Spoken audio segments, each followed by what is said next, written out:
ಅದು ನಾವು ಏನು ಪ್ರಶ್ನೆನ ಕೇಳಿದ್ದೇನೆ, ಇದು ನನ್ನ ಪ್ರಶ್ನೆ ಅಲ್ಲ. ನಾನು ದಾವಣಗೆರೆನಲ್ಲಿ ಚುನಾವಣಾ ಪ್ರಚಾರದ ನಿಮಿತ್ತ ಹೋದಂಥ ಸಂದರ್ಭದಲ್ಲಿ ಅಲ್ಲಿರ್ತಕ್ಕಂಥ ಶಿಕ್ಷಕರು ಎತ್ತಿರ್ತಕ್ಕಂಥ ಪ್ರಶ್ನೆಯನ್ನು ನಾನು ಅವರಿಗೆ ತಲುಪಿಸ್ತಕ್ಕಂಥ ಪ್ರಯತ್ನ ಮಾಡಿದ್ದೇನೆ. ಒಬ್ಬರು ಶಿಕ್ಷಣ ಸಚಿವರು ಹೇಗಿರಬೇಕು, ಮಾದರಿಯಾಗಿರಬೇಕು. ಅವರು ಯಾವುದೇ ಸಚಿವರಾದರೂ ಕೂಡ ಮಾದರಿಯಾಗಿರಬೇಕು. ಆದರೆ ಒಂದು ಕಡೆ ನಮ್ಮ ಶಿಕ್ಷಣ ಸಚಿವರು ಹೇಳ್ತಾರೆ ನನಗೆ ಕನ್ನಡ ಬರೋದಿಲ್ಲ ಅಂತೇಳಿ ಅವರೇ ಮಾತನಾಡ್ತಾರೆ. ಮತ್ತೊಂದು ಕಡೆ ಶಿಕ್ಷಣ ಕ್ಷೇತ್ರದಲ್ಲಿ ಯಾವ ರೀತಿ ಅವಾಂತರಗಳನ್ನು ಸೃಷ್ಟಿ ಮಾಡ್ತಾ ಇದ್ದಾರೆ ತಾವು ನೋಡ್ತಾ ಇದ್ದೀರಿ. ನಿನ್ನೆ ದಿನ ಮತ್ತೊಂದು ಅಂಶ ಇವತ್ತು ಬೆಳಕಿಗೆ ಬಂದಿದೆ. ನಮ್ಮ ಮಾನ್ಯ ಸುರೇಶ್ ಕುಮಾರ್ ಅವರು ಆ ವಿಚಾರವನ್ನು ಎತ್ತಿದ್ದಾರೆ. ಬೆಂಗಳೂರು ಮಹಾನಗರದಲ್ಲಿ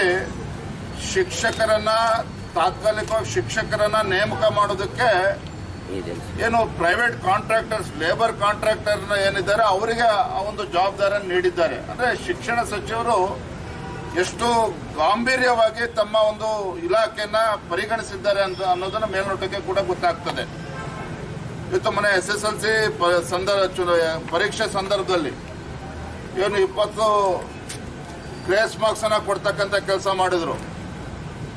ಇವತ್ತು ತಮಗೆ ಗೊತ್ತಲ್ಲಿ ಇವತ್ತು ಶಿಕ್ಷಣ ಕ್ಷೇತ್ರದಲ್ಲಿ ಇವತ್ತು ಶಿಕ್ಷಕರು ಕೂಡ ಇವತ್ತು ಸಮಸ್ಯೆಗಳನ್ನು ಎದುರಿಸ್ತಾ ಇದ್ದಾರೆ, ಮಕ್ಕಳು ಕೂಡ ಇವತ್ತು ಸಮಸ್ಯೆಯನ್ನು ಎದುರಿಸ್ತಾ ಇದ್ದಾರೆ. ಮತ್ತೊಂದು ಕಡೆ ಪೋಷಕರು ಕೂಡ ಚಿಂತೆಗೀಡು ಮಾಡಿರ್ತಕ್ಕಂಥದ್ದು. ಇಂಥ ಒಬ್ಬ ಶಿಕ್ಷಣ ಸಚಿವರು ಯಾತಕ್ಕೋಸ್ಕರ ಅವರು ಇಟ್ಕೊಂಡಿದ್ದಾರೆ ಸರ್ಕಾರ ಅಂತೇಳಿ ರಾಜ್ಯದ ಜನರು ಪ್ರಶ್ನೆ ಮಾಡ್ತಾ ಇದ್ದಾರೆ.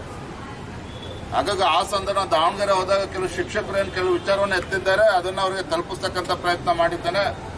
ಅವರು ಬಹಳ ಮನಸ್ಸಿಗೆ ಹಚ್ಕೊಂಡಂತೆ ಕಾಣ್ತದೆ. ನಾನು ಇಷ್ಟ ಹೇಳ್ತೇನೆ, ಅವ್ರಿಗೆ ಹಣಕಾಸಿನ ಸಮಸ್ಯೆ ಇದ್ದರೆ ಬಹುಶಃ ನಮ್ಮ ಯುವ ಮೋರ್ಚಾದವ್ರಿಗೆ ಹೇಳ್ತೇನೆ, ಎಲ್ಲ ಅವ್ರ ಹೇರ್ ಕಟ್ಟಿಗೆ ಏನ್ ಬೇಕು ಅದನ್ನ ಸಂಗ್ರಹ ಮಾಡಿ ಅವ್ರು ಕೊಡಿಸ್ತಕ್ಕಂಥ ಪ್ರಯತ್ನ ಮಾಡ್ತೇನೆ. ನೀವೇ ಮಾಡಬೇಕು ಅಂತ ಅವ್ರಿಗೆ ಹಣಕಾಸಿನ ಸಮಸ್ಯೆ ಇದ್ರೆ ನಮ್ಮ ಯುವ ಮೋರ್ಚಾ ವತಿಯಿಂದ ಹೇಳಿ ಹಣವನ್ನು ಸಂಗ್ರಹ ಮಾಡಿ ಅವ್ರಿಗೆ ಹೇರ್ ಕಟ್ ಪ್ರತಿ ತಿಂಗಳು ಎಷ್ಟು ಬೇಕು ಅಂತ ಹೇಳಿದ್ರೆ ಆ ಹಣವನ್ನು ಸಂದಾಯ ಮಾಡ್ತಕ್ಕಂಥ ಕೆಲಸ ನಾವು ಮಾಡ್ತೇವೆ.